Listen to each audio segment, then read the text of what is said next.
Assalamualaikum warahmatullahi wabarakatuh. Nama saya Raffi Zafran Halim, mahasiswa Politeknik Aceh dengan NIM 2018-30-2026. Saya merupakan mahasiswa Politeknik Aceh dengan program studi Teknologi Informasi. Pada kesempatan kali ini saya ingin mendemonstrasikan tugas akhir yang telah saya buat untuk syarat memperoleh gelar ahli media di bidang teknologi informasi. Judul tugas akhir saya adalah pembuatan sistem informasi manajemen kafe all-in-one pada Bee Coffee Banda Aceh. Sebelum saya memulai demonstrasi ini, saya ingin memberikan terima kasih sebesar-besarnya kepada pembimbing satu saya, yaitu Bu Devi Mulyasari, dan juga pembimbing dua saya, Pak Din Taufan Lesi, dan juga penguji satu saya, Pak Safwan, dan penguji dua saya, Bu Ferry Susilawati. Tanpa panjang lebar, saya ingin langsung mendemonstrasikan bagaimana cara penggunaan sistem informasi manajemen kafe yang telah saya buat ini. Jadi, ketika user, baik karyawan maupun admin, sebelum mereka mengakses fitur dari sistem informasi ini, mereka harus login terlebih dahulu. Pada halaman login, user akan diminta untuk mengisi email dan password.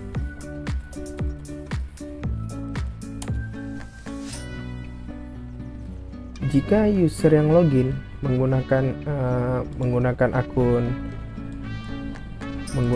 admin, maka user akan dibawa ke halaman dashboard admin.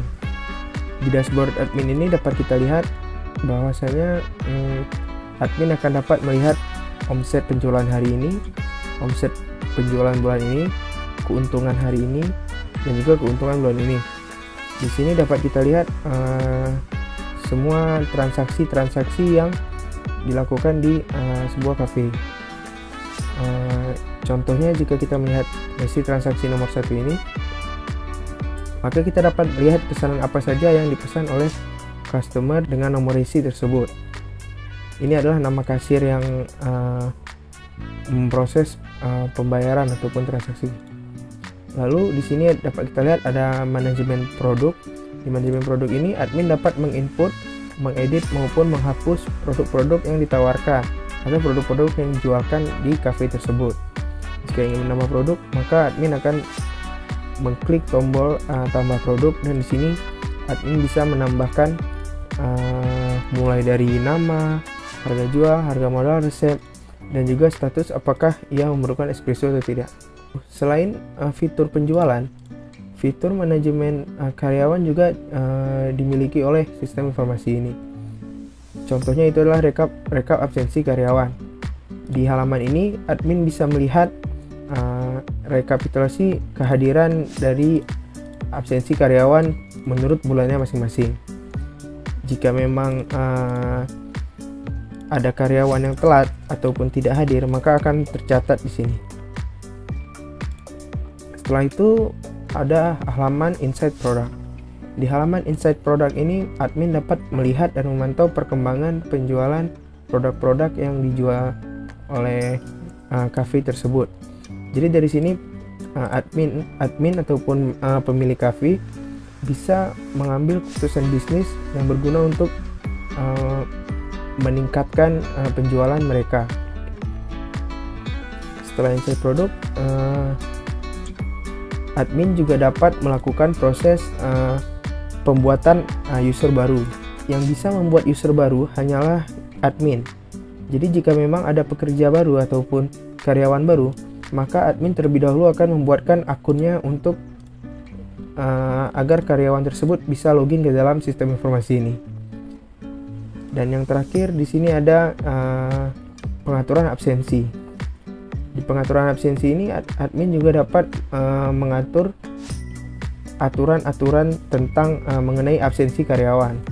Jadi mulai dari batas awal check-in, batas telat check-in, batas akhir check-in, dan batas awal check-out.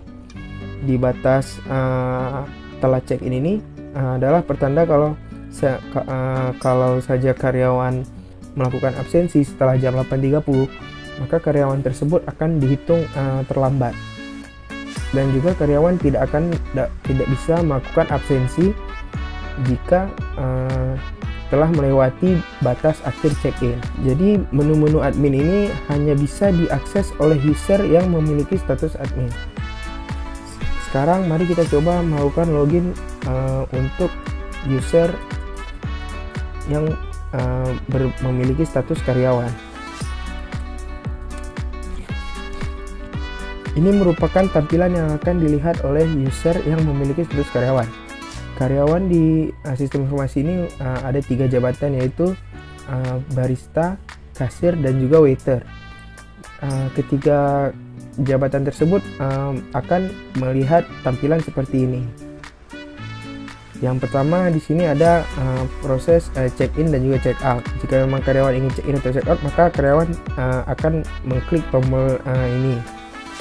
Lalu di sini juga karyawan bisa melihat riwayat absensi mereka yang telah mereka lakukan. Seperti ini contohnya, pada tanggal ini karyawan telah melakukan check-in pada jam 8.35, itu adalah statusnya masuk, dan juga ada juga statusnya pulang. Nah, ini untuk di halaman ini waiter akan datang ke meja konsumen dengan membawa HP atau tab. Maka yang akan dilakukan oleh waiter adalah waiter akan mencatat pesanan yang akan dipesan oleh konsumen. Jadi yang pertama, waiter akan memilih nomor meja yang ingin melakukan transaksi pemesanan. Kita beri contoh misalnya meja 12. Nah, di meja 12 ini dapat kita lihat di sini akan ditampilkan, di sebelah kanan ini akan ditampilkan pesanan-pesanan yang sudah dipesan oleh meja 12. Dikarenakan meja 12 belum memesan apa-apa, maka halaman ini akan masih kosong. Jadi di sini jika memang meja 12 ini memesan suatu produk, maka waiter akan mengklik tombol pesan, mengisi kuantitasnya, berapa pieces yang diorder atau berapa gelas, apakah dingin atau panas. Dan juga di note ini ada catatan khusus, misalnya kurangi gula. Jadi karamel tea panasnya 3, ini merupakan pesanan yang sudah dipesan. Lalu pesanan yang tadi dipesan dari transaksi ini, karamel tea panas yang 3 orderan 3 karamel tea panas, akan masuk ke halaman ordering list. Pada halaman ordering list ini, maka akan ditampilkan pesanan-pesanan yang perlu dibuat oleh barista. Jadi seperti ini contohnya. Barista akan lebih mudah jika bisa melihat pesanan apa yang harus dibuat. Contohnya karamel tea panas 3 gelas. Ini merupakan resep dari minuman-minuman ini. Jadi minuman ini resepnya akan diinput oleh admin pada saat proses penambahan produk. Dan juga di sini akan ditampilkan note yang dibuat oleh konsumen. Jika memang pesanan sudah dibuat, maka waiter akan mengklik tombol centang, maka pesanan tersebut akan statusnya sudah diantar. Jadi setelah pesanan itu sudah diantar, baru kasir bisa melakukan proses pembayaran jika memang konsumen ingin membayar. Jika konsumen memberikan uang 50.000, maka akan langsung tampil kembalian yang harus diberikan oleh kasir. Sebelum ini kita bisa dapat mencetak struk pembayaran atau struk bukti pembayaran transaksi untuk diberikan ke konsumen. Setelah itu kasir akan mengklik tombol bayar, maka transaksi tersebut akan dinyatakan selesai. Dan transaksi yang selesai itu akan bisa dilihat oleh admin di halaman dashboard admin tadi. Jadi sekian saja demonstrasi dari sistem informasi manajemen cafe All-in-One pada Bikofi Banda Aceh. Terima kasih atas waktu yang telah diluangkan untuk menonton video ini. Wabillahi taufiq wa hidayah. Assalamualaikum warahmatullahi wabarakatuh.